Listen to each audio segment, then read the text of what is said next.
Hello, how's it going? Welcome to Hosted by Muse. We're going to play some of our favourite videos for you. I'm Matt. My name's Dominic. And we played a band called Muse, by the way, in case you didn't guess. So we're going to play some of the videos we like, and some videos we haven't seen, but we would like to see. The first one is... I think we're gonna start with Arcade Fire. I guess a relatively new band. The track is called Neighbourhood. Welcome back to Hosted by Muse. We've swapped bodies. The next band we've toured with many times, one of my favourite bands. First album was great, second album's a bit of a shame, production-wise, because they did the second album. It's a band called Millionaire, by the way. They did a second album with a bloke from Queen's The Stone Age, and I don't think he's the best producer. He sort of made a bit of a hash job of it. You know what? Yeah, I think it went a bit wrong, but this track is... I think it's the first track off their new album, Paradisiac, and this track is called I'm on a High. The video's really cool, though, because it's one of those videos where it's all one camera shot, man. But it's them, it's like a big club scene, loads of people, getting loose, dancing, snogging other people, and it's just one camera shot flying around this club, so it's pretty cool video. So here it is, Millionaire, I'm on a High.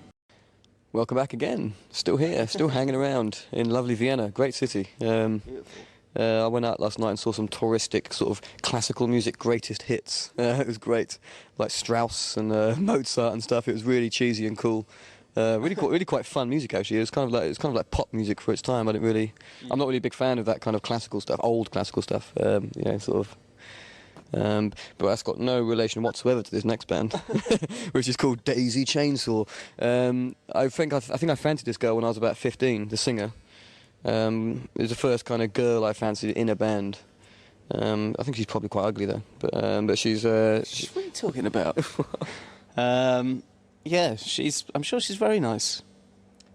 Yeah, and this song influenced us in a way. Look, if you listen, there's a bit that goes it's like a big bass distortion thing, and we were always obsessed with bringing heavy bass into our songs because there's only three of us. We like having heavy bass, and so this song was inspiration for us to have heavy bass. It's called "Love Your Money" by Daisy Chainsaw. Back to Hosted by Muse.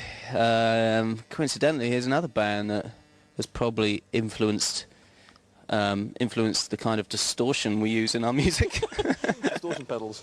Yeah. I have a big collection of distortion pedals. I have maybe 40 of them. Many different types, many different flavours. A few Japanese flavours, which are for some reason some of the best distortion pedals are from Japan. And I'm sure this next band use lots of them on the vocal. On the vocal, yeah. But no, this is great. Really hard kind of punk techno vibe. Atari Teenage Riot. Again, with an aggressive woman singing, which is always good. I like aggressive women. So, Atari Teenage Riot, Too Dead for Me. Bauhaus. Bowie, that's what he's trying to say. David Bowie is the next choice. Bowie, Heroes. I've never seen the video, but I like the song very much. Great song. I think this song was a big inspiration for U2, I think. I heard an interview with Bono, and he was talking about how they went to Berlin, because I think he recorded this song in Berlin. David Bowie did, I think, and I think U2 tried to do the same thing. I think that was when U2 recorded the album. What was the album after Joshua Tree? Achtung Baby, yeah, and I think they were trying to recreate that kind of vibe, but I think Bowie did it probably. He captured something with this song, some kind of great feeling of hope in a very desperate situation. I think Heroes is the song. I've never seen the video, so I'd like to see it. I imagine it's just some sort of, was it 70s or something, so it's probably just like a bunch of... Is it the one where he's like dressed up as a clown on a beach?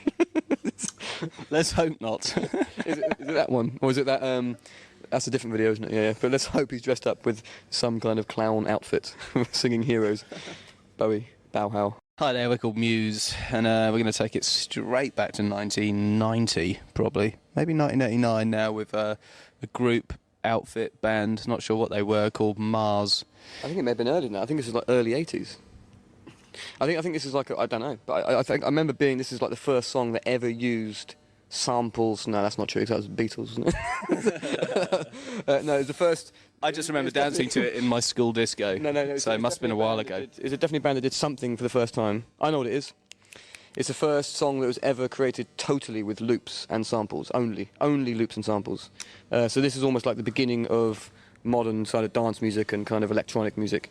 Yeah, you had like the Beatles who did that song about there's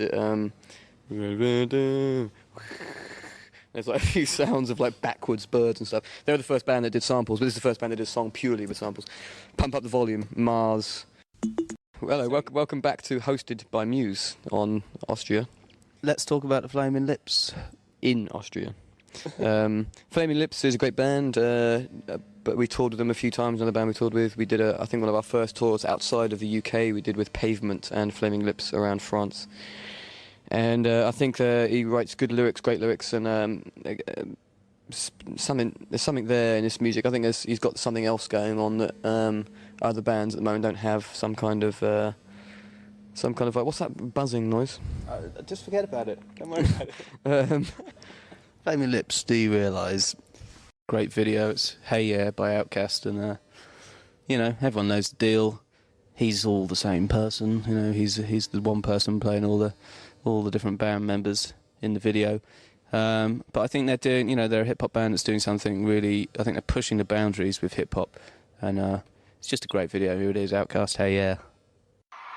Here comes another video that we picked because of the video.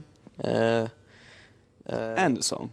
And the song, yeah, it's a great track. Another band, I think, group, Daft Punk, I think probably quite heavily influenced the evolution of kind of 90s electronic music. I think it made it a whole lot cooler, I think. And I think that this is probably one of the songs that I remember dancing to when I first went to Glastonbury Festival when I was maybe 16, 17. And I remember sort of grooving on down to this really heavy bass line. Again, nice distorted bass line. And it's got a great video involving people kind of dressed up as sort of football players, isn't it, or something?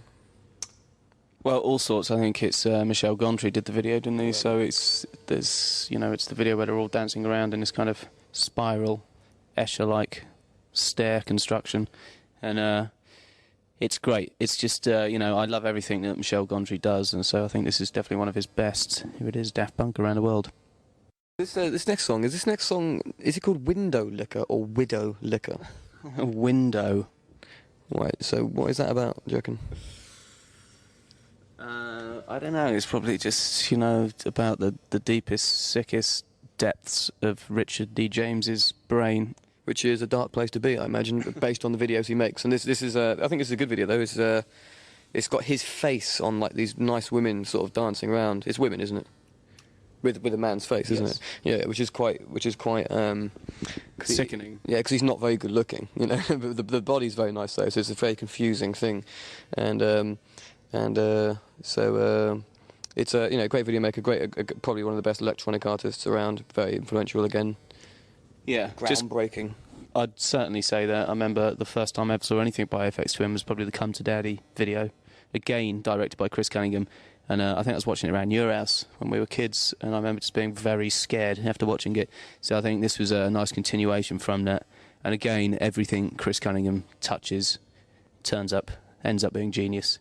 So this is the last video we're going to play, Aphex Twin Window Liquor, and we want to say cheers for watching, hosted by Muse, and we'll see you again sometime. Thank you, and goodbye.